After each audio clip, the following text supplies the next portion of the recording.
I have a question that in the khutbah, it's talking about something that Hazrat Maulana is saying about the chickpea. Yes. That the cook says all that time you spent in the garden with the green and getting the water was for you to come here and boil. And I'm asking if you can please open that up and explain it. Yeah, the purpose of the chickpea is not just to drink water and to die and that's it. There is a use for it, no. Chickpea. How do you say chickpea in Turkish? Huh? Nogut. They're saying Hazrat Maulana is the only poet in the world that's writing a poem about a chickpea. But this is what makes the prophets and the saints different from the scholars. The scholars, you have to be smart to understand them. But the prophets and the saints, they come down to our level and they find a way that we can understand. They don't say we are stupid, but they find a way for us to understand. We don't have to rise to their level. It's impossible to rise to their level to understand. But they say we come down to your level, and then slowly, if you agree, holding hands, and then we can walk up. And that time before you know it, left to right, you understand more than you did last year, last month. Where every day is going to be a lifetime that you've gone through. So, the example of the chickpea. These are all examples that everyone can understand, everyone is experiencing it. You look, when you get the chickpea and you're boiling it, it's jumping, it's dancing, right? Meaning everything has a purpose beyond what it thinks its purpose is. The chickpea is just there drinking all the water being there in the spring, but its purpose is not to be in the field, to drink all of that and then to die. Its purpose is what? To be transformed. To be transformed. It is not to die. When Prophet ﷺ says die before you die, what is the death is the ego. Sacrifice your ego before you die from this world. Detach yourself. You are not your ego. Detach yourself from it. And make it to be the vehicle that you are going to ride on. Don't let it to ride on you. Because the ego is not a servant of Allah. The ego works to its own destruction. But if you ride on it, you will reach to Allah with the power of that ego. You will be able to transform that ego. The nafsu amara becomes a nafsu mutma'in, and it will be pleasing to your Lord. So the example given now, we think, Shaykh Effendi says so many times, all prophets, all saints saying this, don't think you're born into this world to live, to eat, to get married, and to die. This is not the purpose of your creation. All these things that are happening to you, it's happening to you because you have to live in this world. But your purpose is not this world. You didn't come from this world. And you're not going to this world. This world is temporary. Where it says this world is forever. So he's picking that example for us to know that, okay, we think that we are being boiled. We think that we are going through difficulties. Because we just want to be like we were, especially Americans. They love class reunions. Because they still want to remember, oh, when I'm 16 years old, what a wonderful life I have. But if you have some intelligence, you will know that when you're 16 years old, it is the most egoistic, the most selfish, the most wild time. You didn't discover yourself at all. You're not even interested. What the whole world is telling you at that age is just go and enjoy and make your ego to be happy. Don't care about its consequence. You're still eating your father's money. You're not producing anything into this world. But especially like today's generation, you feel that you're entitled to everything. That is not our purpose. Even the humble chickpea, its purpose is not just to be in the field, but to be boiled, to be transformed, and to be eaten. And then you become part of that. Didn't Shaykh Effendi say? Yeah. The importance of what you consume, how it becomes part of you.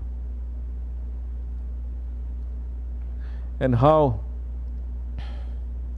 we have to know that living in this world, we are in a constant state of transformation. So when something changes, when something is painful. So many times Hazrat Maulana is talking about the pain of the human existence, the pain. Yeah? I remember one time I saw this like documentary, and one Turkish scholar and one like British scholar, they were talking in the Turkish, it was about Hazrat Rumi. And the Turkish scholar was saying, yeah, Hazrat Rumi is like Shakespeare. And the English scholar got so upset. What, Shakespeare? Shakespeare is the best. But Hazrat Rumi, when he talks about the pain of the human existence, and he's saying, I understand, I felt it, I felt more than you. I was going to mention this yesterday.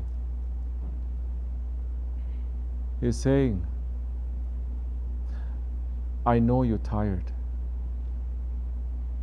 Who is he speaking to? People on the road. He says, I know you're tired. But come on. There's no other way. This tiredness is only for this world. It's not for the next. Like this or like that, this world is tiring. You think you want to go for the pleasures of this world? They pick simple examples, our saints. Shaykh Effendi and Shaykh Maulana saying, you love honey, you take 1 spoonful of honey, that is a pleasure. You take 2 spoonfuls, it's not the same pleasure. You take 3 spoonfuls, you begin to not like it. You take 4, you take 5, you take 6, you begin to hate it and you begin to throw up. This has never changed in any spirituality, in any understanding of the spirit. It's never changed. Yet we see that this world has never changed. The way that they're pushing this world to be, saying you're going to be like this forever. The promises that it makes. So what happens now? We say this world is not forever. What happens now? Are we saying to ourselves, let's be miserable, let's be sad, let's beat ourselves up? No. We taste. Because 1 spoonful, you get the taste. Then the intelligent person is going to say, I don't need 1 spoonful. In fact, my taste is bigger, better, if I take half a spoonful and I share the other half. And then person is going to realize the pleasure that I give to others by sharing, it is better than the taste of this honey. Now, let me give them everything. Let me give them from myself. So now you start to understand what is sacrifice. I mean, in its real understanding, you can only sacrifice that which belongs to you. What belongs to us? Did we make a deal we're going to come into this world like this or like that? Male or female, brown or yellow or black? Did we? We are sent into this world.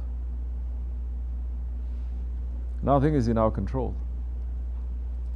We are a prisoner between 2 breaths. So we are not here to look for the pleasure of this world. This is the other thing. We're here to look for the pleasure of Allah, the pleasure of the one who creates pleasure, the owner of real pleasure. So once you make that path, then you start to taste something that is more real, something that is more stable, that is something that is more unshakable, something that has taste more. And it's not depending on the 5 senses. It's not depending on this or that. Then slowly you start tapping into your spirit. The spirit that is in you and me, male and female. In every race, in every religion. We're not like those ones who say, no. Spiritual people, religious people, people of God, they only belong to this race, or this color, or this nation. No. We are all Hazrati Insan.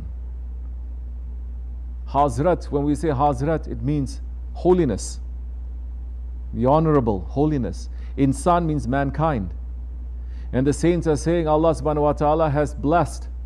Because Allah is saying we are favored. Who? Bani Adam. We are favored Bani Adam. In a way that He has not favored any other creature. So now when we realize what the favors of Allah, And we say, Ya Rabbi, thank you. Ya Rabbi, you give me this. You give me this honey. Let me share it. Let me give it back to you. Giving it back to you means giving it to the rest of your creation. Then that time, you're not only giving the honey, you're making the honey. And that time, the favor of Allah will increase on you. And that time, you'll start coming closer to Him. As Allah says in Hadith Qudsi, you come so close to me, my servant, I will be his tongue that he speaks. I will be his ears that he hears. I will be his eyes that he sees. I will be his hands that he touches, his feet that he walks.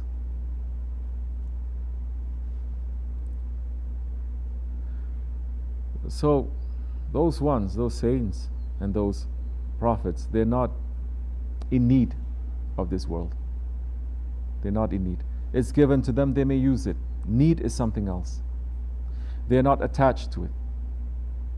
Whatever that is that they have, they say this doesn't belong to us. It has to be given to its rightful owner. Who is the rightful owner? Us? There's a problem with this world. We think we own things. We think we own our wives, our husband. We think we own our children. We think we own the work. You say you work, therefore you deserve to get paid. Millions of people work, they don't get paid. We're lucky. We are so fortunate. What have we done to deserve this? We have to at least say thank you. We have to at least share. That's why sharing your wealth, it is a pillar of Islam. Yeah, fine, you can walk the walk. I mean, you can talk the talk, right? You can say there's only one Lord. You can do this. But now, you work hard and you have to share that.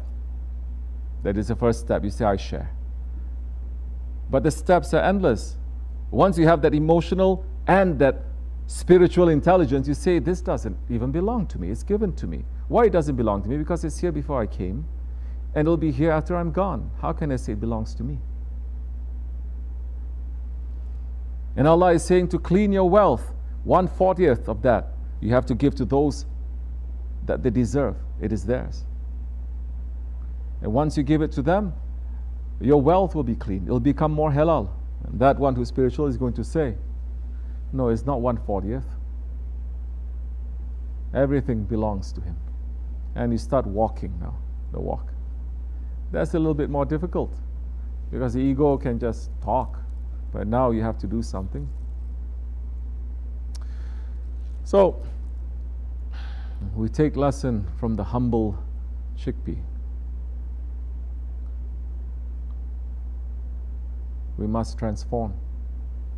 Our transformation is not to say, oh, tomorrow I'm going to become an angel, I'm going to fly, I'm going to walk on the water, I'm going to have perform. No, that's not our transformation. Our transformation is to become servants. Serve who? Serve Allah and His creation.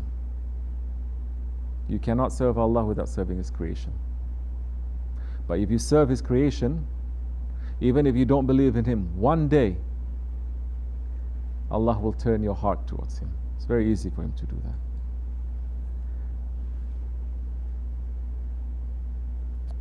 How are we going to understand the sweetness of sharing?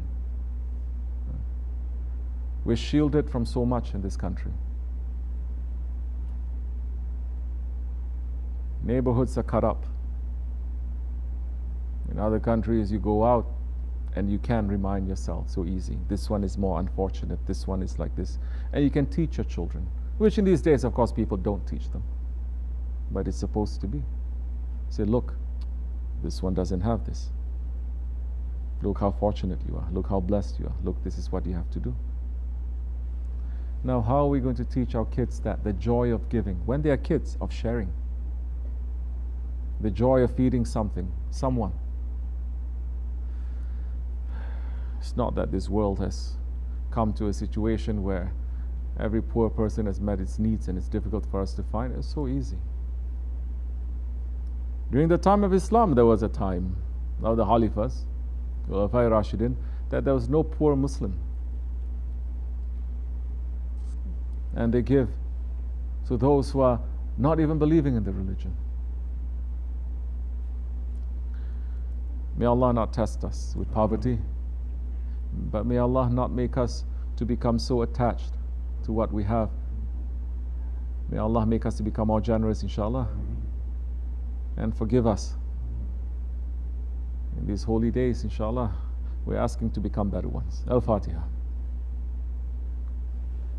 Amin. Assalamu alaikum wa rahmatullah.